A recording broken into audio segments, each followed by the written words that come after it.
So, Prigozhin and the commander of PMC Wagner have been reportedly killed in an airplane crash.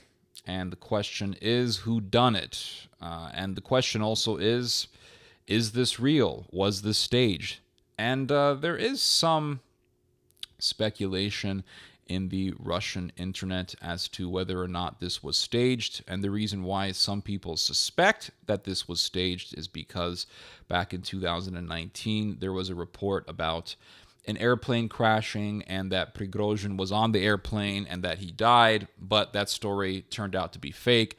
So maybe this story is fake, but nonetheless, Russia's Federal Air Transport Agency confirmed that the plane crashed and that Prigozhin, alongside the commander of PMC Wagner, Dmitry Utkin, were listed as being on that plane. So Prigozhin and Utkin are reportedly dead. They were reportedly killed in an airplane crash. The question is, who done it? How did this happen? Was it because of malpractice by a pilot? Was it because of some kind of technical issue? Or was this an assassination? Well, let's just look at the facts. The fact is, Prigozhin attempted to do a coup to overthrow Putin. The fact is, after the failed mutiny, Putin made a promise to liquidate the traitor. Liquidate the traitor, meaning to kill Prigozhin. Putin made a promise to kill Prigozhin. Prigozhin, his PMC Wagner mercenary army, shot down a number of Russian helicopters. PMC Wagner killed 15 Russian servicemen. Therefore, Prigozhin and his mercenary army were making Russia look weak and divided. Weak and divided. And of course, this is not an image that any country wishes to project. So it makes sense that Putin would kill Prigozhin and Utkin. Prigozhin was allowed to go to Belarus after his failed mutiny, but he was freely traveling between Moscow and St. Petersburg. Now, if somebody kills over a dozen of your soldiers, if somebody shoots down a number of your helicopters, if somebody attempts to do a coup to overthrow you, would you be allowing this person to live in your country? Any serious statesman would not allow such a person to breathe in his country.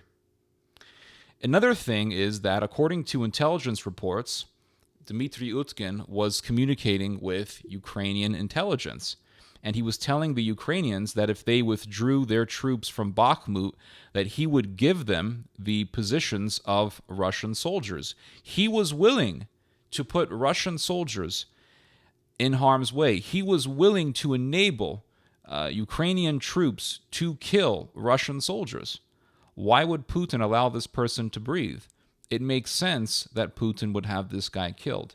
And you know what? Good riddance, because for a long time, PMC Wagner has been a blight on the image of Russia.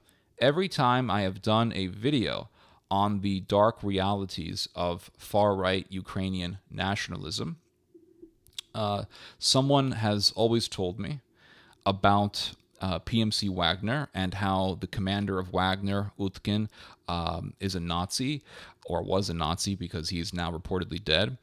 And somebody would, show me the photo of Utkin with his SS tattoos on his body.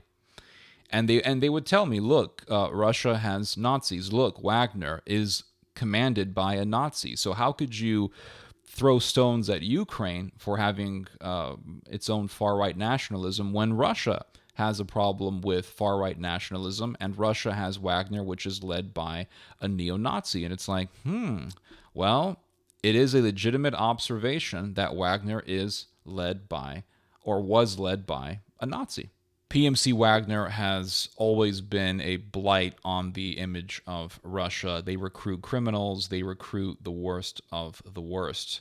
So if Russia wants to win the moral war, because since the beginning, the Russians have referenced the principle of denazification in fighting Ukraine, then Russia should not be recruiting criminals. Russia should not be utilizing a mercenary army that is full of criminals, that recruits criminals. It really is that simple. To all of you people who always insist on bringing up Russia's Nazis anytime someone brings up Ukraine's Nazi problem, it appears as though Putin just killed the Nazi who was leading and commanding PMC Wagner. I am awaiting for the day to see Ukraine assassinate its Nazis.